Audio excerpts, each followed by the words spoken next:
So in this video, we're going to continue on with the study of the northern spotted owl. We're going to begin with review of the first hierarchical model, then move on to a second hierarchical model that's more complicated, and then move on to the third hierarchical model that is really complicated. And it is, in fact, really complicated, so please don't get caught up in the details. The details aren't important in and of themselves. The whole idea of the third model is that it sets the table for the big picture, the features and advantages of hierarchical models that's going to be in the next video. So, beginning with a review of the first model. Got the number of offspring from 5 birds.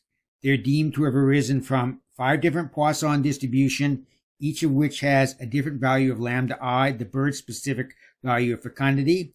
And those values of lambda I were deemed to have arisen from a gamma distribution with mean omega and variance sigma squared. So what we can say is the expected value of these lambda i's is going to be equal to omega, and that's the fecundity of the northern spotted owl. So that's the first model. And in the second model, what we're going to say is that instead of the expected value of lambda I being an overall mean associated with the northern spotted owl, now the expected value of lambda I is going to vary among the birds. So each one of these gamma distributions is going to have a bird-specific mean, and that's going to be given by this equation, alpha plus beta xi. What is alpha? Alpha is the intercept. We can think of it as the maximum fecundity that occurs as soon as the bird begins to reproduce. Xi I'm going to refer to as the age of the bird, but it's actually the number of years since it began reproducing. And beta is going to be the rate at which the expected value of lambda I changes as the bird gets older. That's all shown in this graph here. So at the bottom, there's a horizontal x-axis. Xi, I refer to as age, but it's actually the number of years since the ith bird began reproducing. And then on the vertical axis, we have the expected value of the fecundity of that bird. And as I just got through saying, is that here's where the bird begins to reproduce. Age is equal to 0. And that's when alpha, the maximum fecundity, occurs. And then with age, you can see the fecundity, expected value of fecundity, goes down. And so what we're doing in the second model is we're taking this omega here, we're taking this omega here, and we're replacing it with alpha plus bxi, alpha plus bxi. Now, we're going to need to have priors for all of our parameters. So as before, the prior for the variance is going to be an inverse gamma. For the two coefficients, the alpha and the beta coefficients, we're going to express these as normal, the mean 0.0, and then we're going to have this 0.001 that I'm going to talk about in a moment. So this is the mean of 0. What we're going to see is that these normals, they're going to be flat priors, so it doesn't really matter what we specify as our mean. I've chosen 0.0. This thing here requires some explanation. Typically, when we think about the parameterization of a normal distribution, we think of a normal distribution as having a mean mu and a variance sigma squared, or maybe a mean mu and a standard deviation sigma. The way RunJags operates, we think of a normal distribution being parameterized as mean mu. There's a mean mu, but this thing here is tau, and T-A-U, it's a Greek letter, and tau is equal to 1 over sigma squared. So we're saying that tau is equal to this value here, that if tau is equal to 0.001, then sigma squared is going to be equal to 1,000, and sigma is going to be equal to approximately 32. Pretty big standard deviation, which is why these are flat. So when it comes time to write up our publication, what are we going to focus on? Probably the two main figures in our publication would focus on alpha, which is the maximum fecundity of the bird once it begins reproducing. So we'd have, there's alpha, and there's a posterior distribution of alpha. The other thing we'd be interested in is beta, and that's the rate at which the expected value of fecundity declines with increasing age. And then we'd also want to have the posterior distribution of beta. So that's the second model. And now what I want to do is move on to the third model. And again, don't worry too much about the details. It's really just setting a stage for the next video that's going to talk about the features of hierarchical Bayesian models. And in the second model, what we said was the expected value of the bird-specific fecundity, which can also be thought of as the mean of the gamma distribution from which those values of lambda I were drawn, were given by this equation. And we can see the plot of that right here. So what we have on the horizontal axis is the number of years since the bird began reproducing, and on the vertical axis we have the expected value of the bird-specific fecundity. We have an intercept alpha, which is the maximum fecundity that occurs as soon as the bird begins to reproduce, and then we've got this component here that shows as the age increases, the fecundity goes down. So that's the second model, and in the third model, we're going to make this change from here to here. And so there's a couple of components to look at. The first is right here.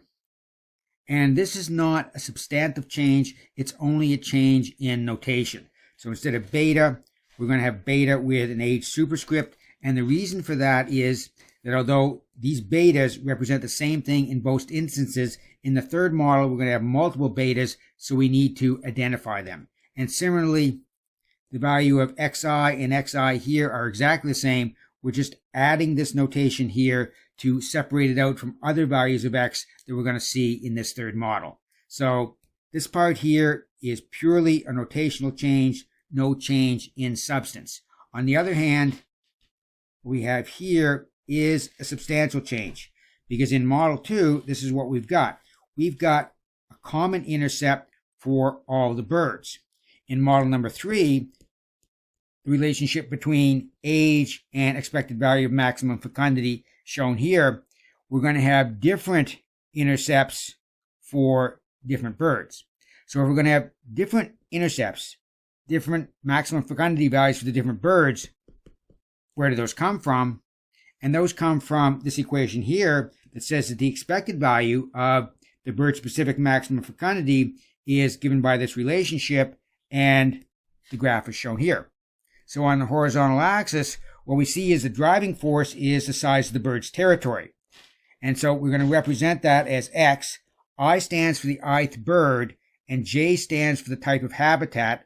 There are 3 different habitats: forest, shrub, and grass. And here we have the expected value of the bird-specific maximum fecundity. So this value here, 0 here, these are the intercepts. And the intercepts per se by themselves aren't that helpful, because if you imagine there's 0 territory size, it isn't terribly meaningful to think about the expected value of the bird-specific maximum fecundity when the territory size is 0. But these lines are parallel, and so therefore what really matters is the difference between these intercepts will reflect the difference among these different habitat types. And then we've got this slope here, multiplied by the territory size, reflects the rate at which the expected value of bird-specific maximum fecundity declines with territory size. So if we go back to our DAG, so here we have bird-specific fecundities arising from a gamma distribution that has this expected value. And this is the part that relates to the age effect, and this is the bird-specific maximum fecundity. The expected value of this is determined by this gamma distribution, which has this as its mean, and that's what we just saw. And now things get really tricky, because this value here, x ter ij, what's that? That's the territory size of the ith bird in the jth habitat. That's the actual territory size. But we don't know this. Instead, what we have are 3 replicate measurements, 3 replicate observations of this. And they're shown down here. So these are the observed, the 3 replicates, territory size of the ith bird in the jth habitat, and k goes from 1 to 3. And these were deemed to have arisen from a gamma distribution, which has as its mean the true value of the territory size of that bird. So that goes over the phenomenal processes and the data processes. Let's think about the priors and the parameters. So here's a list of the parameters, and we'll need to specify priors for some of them. We're not going to need to specify priors for this thing here or this thing here, this or this, because they're going to be determined iteratively as JAGS goes on its random walk. These are the 3 parameters that we're likely to be most concerned with. So when we write up our paper, we're going to have posterior distributions that are a reflection of these. So again, we've got these intercepts here. And like I say, we're actually not going to be interested in the value of these intercepts per se, because they reflect what's happening when the territory size is 0. What we're going to be interested in is the difference of these values that reflects the effect of habitat type. We've got these 2 coefficients here that reflects the rate at which the expected value of maximum fecundity decreases with territory size, the expected value, the rate at which the expected value of fecundity declines with age. So these are going to be the 3 main parameters we're interested in. We might also, and we'll talk about this a little bit more in the next video, be concerned with these 2 variance components, this one and this one. We're probably likely less concerned about this observational variability that we see here. In any event, that's the 3rd model. Don't freak out about the details. The good stuff's going to come in the next video.